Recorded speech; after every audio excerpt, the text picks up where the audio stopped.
We've just cast off from Buckler's Hard, about halfway up the tidal stretch of the Beaulieu River. We were camping in the New Forest for the May half-term week, and the weather was mostly quite brutal. Southwesterly winds of force 5 or above every day, and some pretty heavy rain at times. This was the one day when the weather and tides offered a chance of a voyage on the relatively sheltered river, but, as you shall see, even this was a little bit too exciting at times.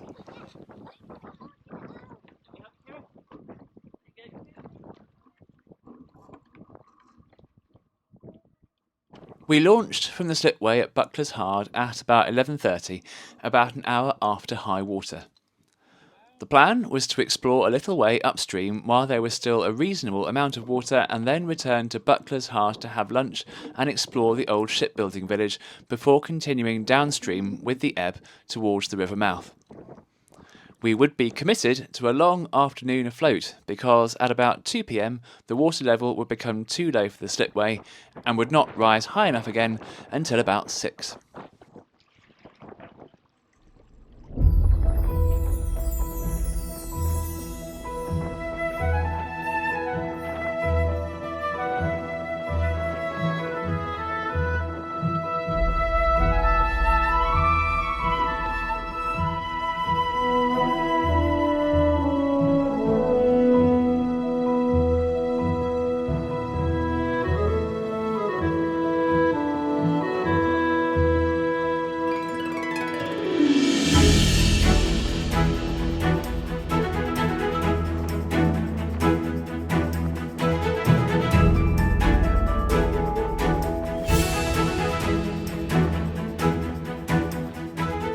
Before we'd gone far, Sarah pointed out that I'd made a rigging error. As you can see, I've forgotten to feed the sliders on the luff of the mainsail into their track on the mast. In a moment, you'll see us picking up an empty mooring buoy to stop and put that right, but not long after that, and unfortunately, or perhaps fortunately, while the GoPro was switched off, I made a more consequential mistake.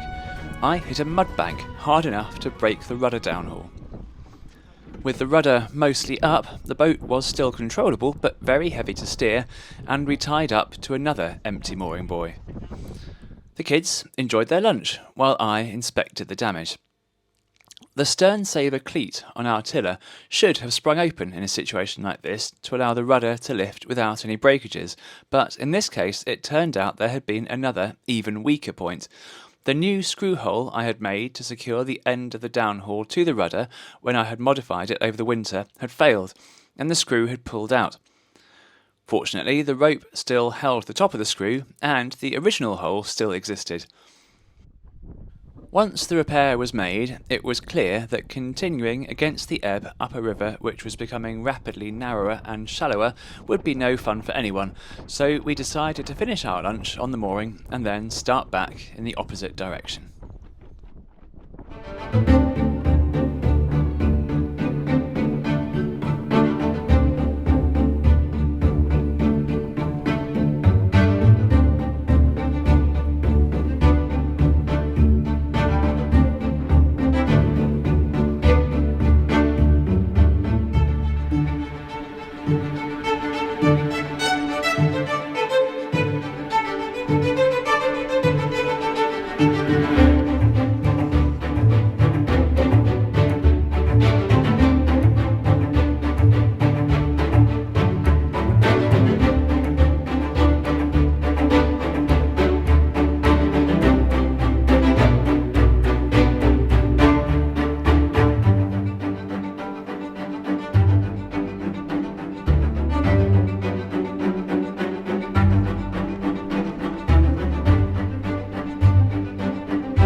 Having already made an unscheduled stop and eaten lunch, we decided to leave exploring Buckler's Hard for another day.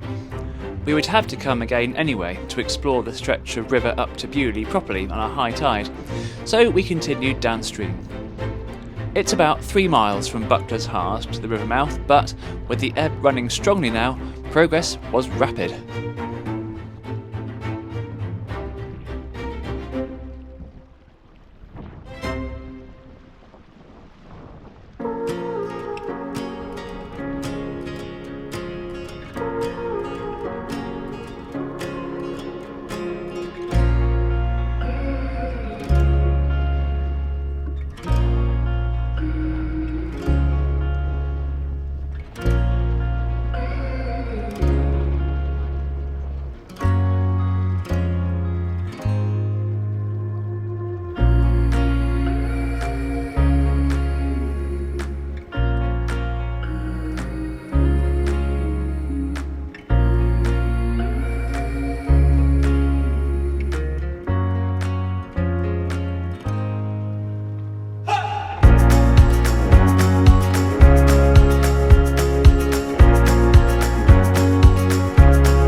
we found ourselves approaching the river mouth with about an hour and a half of the ebb still to run. However, this was part of the plan. As I said in the previous video, I was keen to spend more time on Tarka going nowhere, so now we just needed to find another empty mooring buoy to tie up to, and then sit back, shelter from the wind, and watch the river go by.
We spent a happy, peaceful hour in this strange, windswept but beautiful place, playing games, drawing and writing in Tarka's log, reading and resting.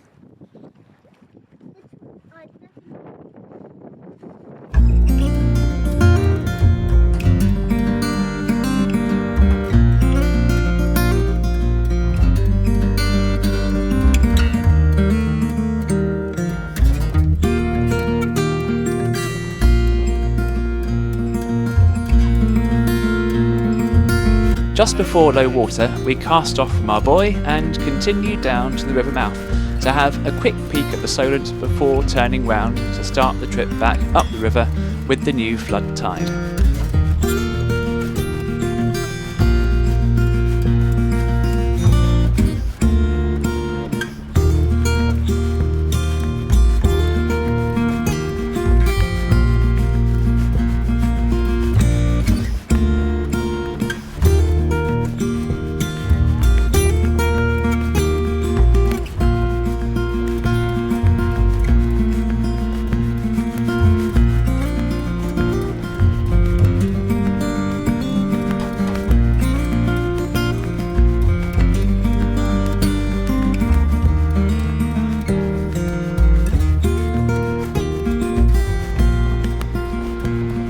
This was the point when things became a bit too exciting. I knew we had plenty of breeze, but I have to admit I was surprised by how strong it felt when we turned back upwind. I don't know whether the wind actually increased at this time, or whether it was just the effect of the change in current adding a crucial couple of knots. I should have foreseen the increase in sea state, of course, caused by the current now starting to flow against the wind. Having said in the previous video how important it is, sailing with the children, that Sarah and I stay well within our comfort zones, this was more challenging than either of us would have chosen. At least we knew that, unpleasant as it was, the flooding tide was now helping us back towards more sheltered waters.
And here we are, in those more sheltered waters, looking for one last mooring buoy to tie up to make some dinner while we waited for the tide to rise high enough to get Taka onto her trailer.